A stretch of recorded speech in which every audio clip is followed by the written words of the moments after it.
A shapeless nightmare of clay and flesh is making its way onto the big screen. Another Batman adversary finally steps into the spotlight.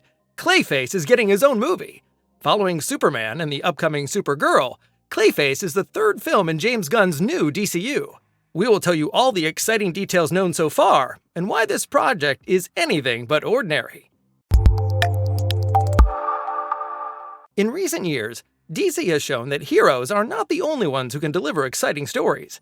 Anti-heroes are increasingly taking center stage in both movies and series. Most notably, Joker told the story of a true villain, and did so with massive success. James Gunn's The Suicide Squad and Birds of Prey also focus on rather unconventional characters, while series like Peacemaker and The Penguin have proven especially popular as well. With Clayface, another classic DC villain finally gets his time to shine. But let's be honest, fans might be familiar with the character, but for many moviegoers, the name is unlikely to ring a bell. So what exactly is this character all about? Clayface has his comic origins in the 1940s. Since then, there have been several versions with different real names and origin stories. However, all incarnations are opponents of Batman. Clayface has the ability to change his shape at will. These powers make him a dangerous and unpredictable adversary in battle. Additionally, he can perfectly impersonate other people, allowing him to carry out his sinister plans by cunning and trickery. According to initial information, the story of the film will focus on the second Clayface, named Matt Hagen. He is a failed actor whose face is disfigured by a gangster. For this reason, he turns to a scientist in hopes of restoring his normal appearance, but the treatment fails. Exposure to an experimental chemical turns the protagonist into a monster.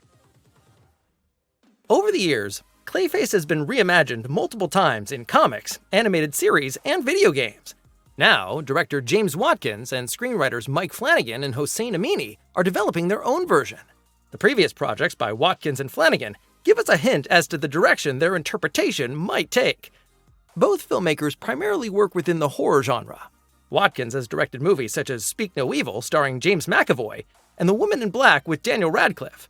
Meanwhile, horror expert Flanagan has made a name for himself with movies like Dr. Sleep and a number of hit series, including The Haunting of Hill House and Midnight Mass. Clayface is being produced by the Batman mastermind Matt Reeves, among others. However, it appears there was some dissatisfaction behind the scenes with Mike Flanagan's initial draft of the screenplay. According to entertainment outlet The Wrap, Hossein Amini has been brought in to revise the script. Among other projects, Amini previously penned the screenplay for the acclaimed crime thriller Drive. The lead role is played by Tom Rhys-Harries. Until now, the actor has mostly been seen in supporting roles. For example, in the Apple TV Plus series Suspicion.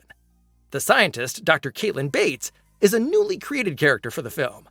She is played by Naomi Ackie. According to early information, her character is the CEO of a startup. Her fiancé, John, on the other hand, is a detective portrayed by actor Max Minghella. Also part of the cast is the well-known supporting actor Eddie Marsan. In comparison to the other films in the DCU, James Gunn said that Clayface will be something completely different. He believes it is important that not every movie follows the style of Superman. Instead, Gunn prefers to work with various filmmakers who bring distinct visions to his DCU projects. This helps ensure that the audience won't get bored with the same old approach. Clayface is even supposed to be a genuine horror film. That's why we are especially curious about the perspective from which the movie will be told. Will we stay close to the villain and experience a tragic story similar to Joker? But then, how will the horror aspect work if there is no scary threat from the outside? There is already a clue about the filmmaker's vision. The movie is said to be reminiscent of David Cronenberg's body horror classic The Fly. That story primarily explores how the gradual transformation of one's body slowly turns someone into a monster, both physically and psychologically. We witness not only the villain story, but also that of the people around him. In the case of Clayface, presumably the scientist and the detective. We believe the character will only fully become the familiar monster towards the end of the film. This could also explain why Batman is unlikely to appear in the story, at least not yet. Clayface does sound like a bold experiment for the superhero genre. We are eagerly looking forward to seeing what really awaits us in the end. The movie is scheduled to hit theaters on September 11th, 2026. What do you think? Can DC and horror go together? And which other villains deserve their own movie? Write your opinion in the comments. We are excited to read what you think.